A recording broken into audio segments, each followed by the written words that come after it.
गांव में लाला नाम का सेठ रहता था, जो बहुत ही लालची था। गरीब किसानों को बहला फुसलाकर ठेके पर खेत में काम करवाता था और बाद में उनके सामने तरह तरह की शर्तें रखकर उनकी जमीन पर कब्जा कर लेता था। देखो चमन, ये गरीब किसान भी बड़े अजीब होते हैं। जानवरों की तरह दिन रात मेहनत करते रहते हैं और बदले में 2 वक्त की रोटी के लिए तरसते हैं। और मुझे देखो, मुझ जैसा मालिक बस बैठे बैठे हुक्म चलाता है और सारी फसल मेरी हो जाती है। सच कहते हैं सेठ जी, पूरा गांव आपकी मुट्ठी में है। इनकी मेहनत का फायदा उठाना आपसे बेहतर और कोई नहीं जानता। पूरे गांव पर आपका ही राज है। आपकी मर्जी के बिना गांव में एक पत्ता भी नहीं हिलता। इन जाहिल गांव वालों को मैं ऐसी ऐसी शर्तों पर अपनी जमीन उधार देता हूँ कि मेहनत ये करते हैं और फसल मैं हड़प लेता हूँ। आखिर इनकी औकात ही क्या है मेरे सामने।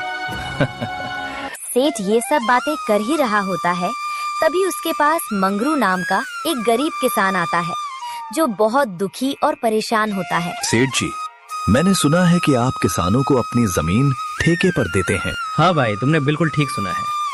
मैं अपनी जमीन ठेके पर देता हूँ। ठीक है सेठ जी, मैं भी आपकी जमीन पर खेती करना चाहता हूँ। मुझे भी कुछ महीनों के लिए अपनी जमीन ठेके पर दे दीजिए। मेरा नाम मंगरू है और मैं पास के ही गांव में रहता हूँ।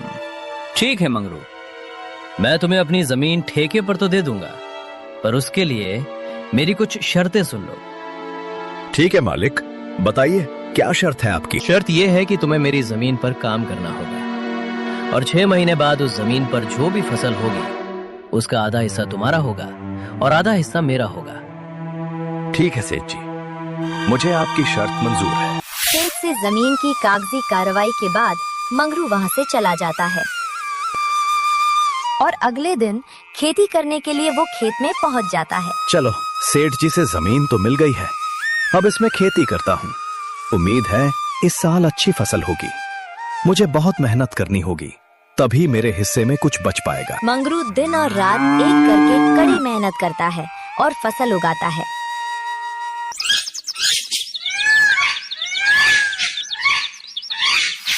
कुछ महीनों बाद खेतों में फसल लहलहाने लगती है। मंगरू अब उस फसल की कटाई भी शुरू कर देता है। चलो भाई, इस साल तो बहुत अच्छी फसल हुई है। अगर आज ये फसल सेठ ले जाएगा तो कुछ हिस्सा मेरे भाग में आ ही जाएगा। उससे मेरा घर कुछ दिनों तक चल जाएगा। मंगरू की फसल की कटाई की बात सेठ लाला के कानों तक पहुंची। अरे सेठ जी, सुनते हो क्या? मैंने सुना है आज मंगरू अपनी फसल की कटाई कर रहा है। इस बार मंगरू की फसल बहुत अच्छी हुई है। क्या सच में? ये तो बहुत अच्छी खबर है कि मंगरू आज फसल की कटाई कर रहा है। चलो चलकर देखते हैं। अरे मंगरू, फसल तैयार हो गई है क्या? इस बार तो तुम्हारी फसल काफी अच्छी लग रही है। हाँ सेठ जी, इस बार मैंने गेहूं की फसल लगाई है। बहुत मेहनत करने के बाद ही इतनी अच्छी फसल हुई है।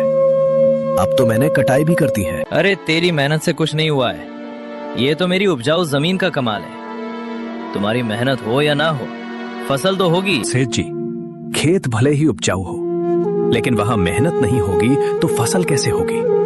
मैंने दिन रात एक करके इस खेत पर मेहनत की है। ज्यादा मत बोल मंगरू, मेहनत तो किराए के मजदूर भी करते हैं। असली कमाई का हकदार वही है जिसकी जमीन है।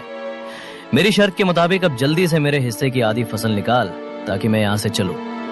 मुझे अभी बहुत काम है, तेरी वजह से मेरा काफी नुकसान हो रहा है। अब जल्दी कर। ये कहकर सेठ मंगरू से सारी फसल ले जाता है और मंगरू के लिए केवल 2-3 बोरी ही छोड़ देता है।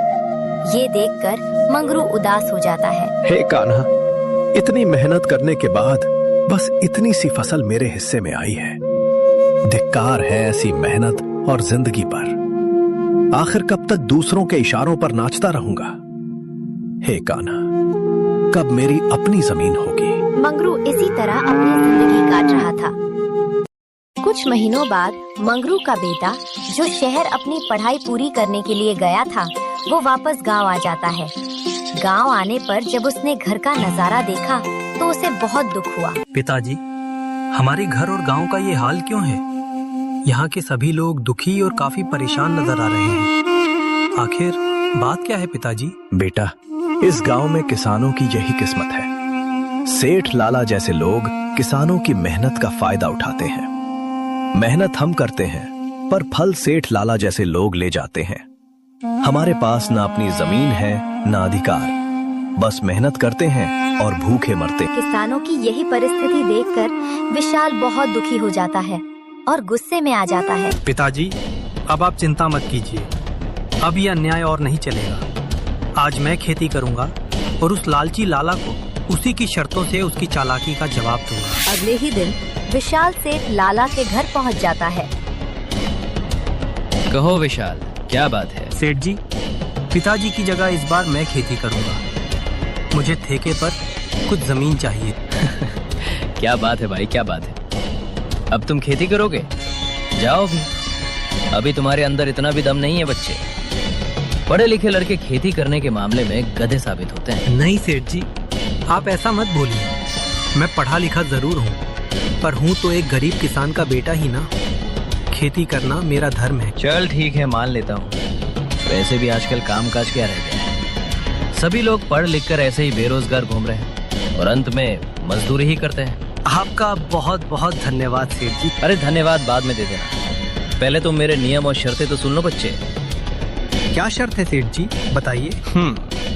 ये तो बच्चा है, इस बार इसे ऐसी शर्त बताऊंगा कि इसकी सारी फसल मेरी हो जाएगी। वैसे भी इसका पिता मंगरू गेहूं की फसल लगाता है, तो ये बेवकूफ भी गेहूं ही लगाएगा। अच्छा विशाल सुनो, तुम जो भी फसल लगाओगे उसका आधा मैं रखूंगा और आधा तुम रखोगे, लेकिन ऊपर का हिस्सा मैं रखूंगा और नीचे का हिस्सा तुम्हारा होगा। अगर मेरी ये शर्त मंजूर है तो बोलो। ठीक है सेठ जी, मुझे आपकी शर्त मंजूर है, अब ऐसा ही होगा। अगले ही दिन से विशाल खेतों पर काम करना शुरू कर देता है।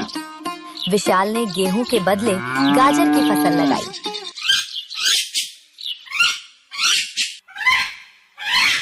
और कुछ महीनों बाद फसल तैयार हो गई। अब विशाल अपने खेतों से गाजर निकालने लगा। फसल की खबर सुनते ही सेठ लाला विशाल के पास पहुंच जाता है। अरे विशाल, शर्त याद है ना तुम्हें? आधा मेरा और आधी फसल तुम्हारा। सेठ जी, मुझे सब कुछ अच्छे से याद है। आधा आपका और आधी फसल मेरी। और आपने ये भी कहा था कि नीचे का हिस्सा मेरा और फसल का ऊपरी हिस्सा आपका होगा, तो आप ऊपर का हिस्सा ले सकते हैं। अरे सेठ जी, इसने तो होशियारी कर दी। ये गेहूं की फसल नहीं है, ये तो गाजर की फसल है। अरे ये क्या, इस बार तुमने गाजर उगाई है? हाँ सेठ जी, पिताजी इतने सालों से गेहूं की ही फसल लगा रहे थे, तो मैंने सोचा इस बार गाजर की फसल लगा लेता हूँ। पर अब मैं क्या करूंगा इस घास फूस को लेकर, जबकि सारे गाजर तुम ले रहे हो? यह आपकी ही शर्त है सेठ जी, आपने ही बताई थी, और अब आप अपनी ही शर्त मानने को तैयार नहीं है। मैं कुछ नहीं जानता सेठ जी, आप अपना हिस्सा ले जाइए। इस तरह विशाल ने होशियारी दिखाते हुए चालाक और निकम्मे सेठ को मुंह तोड़ जवाब दिया। वो सारे गाजर लेकर घर चला गया और घास फूस सेठ के हिस्से में छोड़ गया। वहीं दूसरी ओर सेठ का मुंह फटा का फटा रह गया। अरे मालिक, पूरे गांव में आज तक किसी ने आपके सामने तो क्या, पीछे भी होशियारी करने की हिम्मत नहीं की, और ये विशाल का बच्चा आपको इतनी आसानी से बेवकूफ बना गया। अरे वो बच्चा मुझे क्या बेवकूफ बनाएगा? आने दो उसे। इस बार तो मैं उसे ऐसा सबक सिखाऊंगा कि मुझे दोबारा उलझाने की कोशिश नहीं करेगा। कुछ दिन के बाद विशाल दोबारा सेठ के घर आता है। कैसे हो सेठ जी? कहो बच्चे, इस बार क्या चाहिए तुम्हें? आपकी जमीन वापस ठेके पर चाहिए सेठ जी। तो मेरी इस बार की भी शर्त सुन लो बच्चे। इस बार तेरी कोई चालाकी नहीं चलेगी। इस बार फसल का नीचे का हिस्सा मैं लूंगा और ऊपर का हिस्सा तेरा होगा। बताओ, तुम्हें मेरी ये शर्त मंजूर है? मुझे मंजूर है सेठ जी, इस बार ऊपर का भाग मेरा ही होगा। इस तरह विशाल सेठ से बात करने के बाद घर आ जाता है और इस बार दोबारा खेती करने की तैयारी में लग जाता है। विशाल इस बार गेहूं की फसल लगाता है।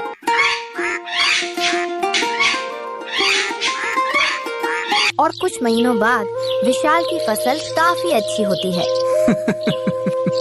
अरे वाह, इस बार गेहूं की फसल खूब अच्छी हुई है। आने दो उस चालाक सेठ को, इस बार उसे अच्छे से मजा चखाऊंगा। कुछ दिन बाद सेठ विशाल के पास आता है। जैसे ही सेठ गेहूं के खेत के पास पहुंचा, ये सब देखकर वो पूरी तरह से हैरान और गुस्से से पागल सा हो गया। अरे ये क्या? इस विशाल के बच्चे ने तो इस बार गेहूं की फसल लगाई है। ये लड़का जितना मैं सोच रहा था उससे कहीं ज्यादा चालाक निकला। इसका कुछ तो करना पड़ेगा। प्रणाम सेठ जी, कैसे हैं आप? देखिए सेठ जी, इस बार मैंने गेहूं की खेती की है और आपकी शर्त के मुताबिक इस फसल का ऊपर का हिस्सा मेरा होगा और निचला हिस्सा आपका होगा। इस तरह विशाल ने अपनी होशियारी से सेठ लाला को दोबारा बेवकूफ बना लिया और सेठ का फिर से पौपट हो गया। ये सब देखकर सेठ को काफी गुस्सा आया। अरे मालिक, इस बच्चे का दिमाग तो देखिए। आप जैसे इतने बड़े चालबाज को इसने फिर से बेवकूफ बना दिया। तुम एकदम सही कह रहे हो जवान। मैं उसे बच्चा ही समझ रहा था और उस बच्चे ने तो मुझे बेवकूफ ही बना दिया। आने दो, इस बार मैं उसे बताता हूँ कि सेठ लाला किसे कहते हैं। विशाल ने गेहूं की कटाई की और सारी फसल अपने घर ले आया। उस फसल का कुछ हिस्सा गांव के जरूरतमंद लोगों में बांट दिया। विशाल और उसका पिता मंगरू दोनों ही बहुत खुश थे। कुछ दिनों बाद फिर से फसल उगाने का समय आया। चलो, आज उस चालाक सेठ से दोबारा मुलाकात करता हूँ और इस साल भी ठेके पर जमीन लेकर फसल उगाता हूँ। देखता हूँ इस बार शर्त में कौन सी कुटिल चाल चलता है। इस तरह विशाल उस चालाक सेठ के पास फिर से पहुँच जाता है। अच्छा, तुम मुझसे मिलने दोबारा आ गए। अब क्या खेल खेलना चाहते हो मुझसे? देखो बच्चे, ज्यादा होशियार बनने की कोशिश मत करना। बच्चे हो, बच्चे की तरह ही रहो। मैं भी लाला हूँ। मुझे कोई होशियारी नहीं आती सेठ जी। मैं तो एक गरीब किसान का बेटा हूँ। होशियार तो आप लोग होते हैं जो गांव के लोगों की मेहनत और मजबूरी का फायदा उठाते हैं। अपनी जीवा पर काबू रख लड़के। तू क्या बक रहा है? तुझे पता भी है तू जिस काम के लिए आया है वही बात कर। यहाँ तेरे जैसे ज्ञान की कोई जरूरत नहीं है। ठीक है सेठ जी, चलो काम की बात करते हैं। मुझे इस बार भी आपकी जमीन ठेके पर चाहिए। बताइए, इस बार आपकी क्या शर्त है? हाँ, शर्त तो है। तू खुद को बड़ा होशियार समझता है ना लड़के। चल, अब इस बार फसल का नीचे का हिस्सा और ऊपर का हिस्सा मेरा होगा और बीच का हिस्सा तेरा होगा। अब बोल, मेरी ये शर्त मंजूर है तुझे? बिल्कुल मंजूर है सेठ जी। मैंने आपकी हर शर्त मानी है तो ये भी मानूंगा ही सेठ जी। चलो, अब मैं चलता हूँ। मुझे अब फसल उगाने की तैयारी करनी है। लालची सेठ की बातें मानकर विशाल वहाँ से चला जाता है। विशाल फिर से खेती की तैयारी में लग जाता है और इस बार वो केले की फसल लगाता है। इस बार खेत में कौन सी फसल लगाई है बेटा? पिताजी, इस बार मैंने केले की खेती की है। फसल काफी अच्छी हुई है। इस बार भी मुनाफा अच्छा होगा पिताजी। बहुत अच्छी बात है बेटा। तुम ऐसे ही मेहनत करते रहो।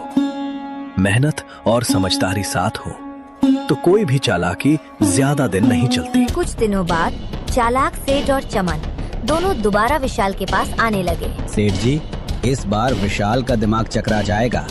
इस बार आपने बहुत ही बढ़िया शर्त रखी है। फसल का ऊपर का हिस्सा भी आपका और फसल का नीचे का हिस्सा भी आपका। बिल्कुल सही कहा चमन। इस बार मैंने अपने दिमाग का अच्छे से इस्तेमाल किया है। ऐसा तीर छोड़ा है जिससे उस बच्चे विशाल के लिए बचना बहुत मुश्किल है। अब देखता हूँ इस बार वो विशाल का बच्चा कैसे बचता है। इस तरह दोनों बातें करते हुए खेत के पास पहुंच जाते हैं और जैसे ही वे खेत पर पहुंचते हैं। सेठ जी, ये विशाल तो आपकी सोच का भी बाप निकला। जरा देखिए, इस बार कौन सी फसल लगाई है? अरे ये क्या? ये तो केले की फसल है। अब बताओ भला, ऊपर का और नीचे का हिस्सा मेरा होगा और बीच का हिस्सा उस विशाल के बच्चे का होगा। मतलब मेरे हिस्से में इस बार भी घास फूसी आएगी। मैं इस बार भी बेवकूफ बन गया। मान गए इस किसान के बच्चे के दिमाग को। अरे आइए आइए सेठ जी, कैसे हो आप? वैसे आप दोनों क्या चर्चा कर रहे हो? जरा मुझे भी बताइए। अच्छा बच्चों, उल्टा चोर कोतवाल को डांटे। तुमने मुझे इस बार भी बेवकूफ बना दिया। मैं भला आपको क्या बेवकूफ बनाऊंगा सेठ जी? आप तो पूरे गांव को बेवकूफ बनाते हो। देखिए सेठ जी, इस बार मैंने केले की फसल लगाई है और आपकी शर्त के मुताबिक फसल का ऊपर और नीचे का हिस्सा आपका होगा और बीच का हिस्सा मेरा। अबे ओए किसान के बच्चे, सेठ जी को ज्यादा होशियारी दिखाने की हिम्मत मत करना। बेईमानी और धोखाधड़ी में वो सबके बाप हैं बाप। ये खेत भी हमारा है और फसल भी हमारी है। अरे ओए चमन, चिल्लाने की जरूरत नहीं है। शायद ये हमारी ही करनी का फल है। मैंने भोले वाले किसानों को बहुत ठगा है। आज पहली बार किसी ने हमसे लड़ने की हिम्मत की है और इस लड़के ने मेरी आंखें खोल दी हैं। मुझे समझ आ गई, अब से किसी भी किसान को मैं कभी परेशान नहीं करूंगा और सबकी मेहनत का बराबर पैसा दूंगा। जितने भी किसानों की जमीन मेरे पास गिरवी है, मैं वो सब वापस कर दूंगा। सेठ जी, आपने बहुत अच्छी बात कही है। एक किसान बहुत मेहनत करता है अपने लिए, अपने परिवार के लिए।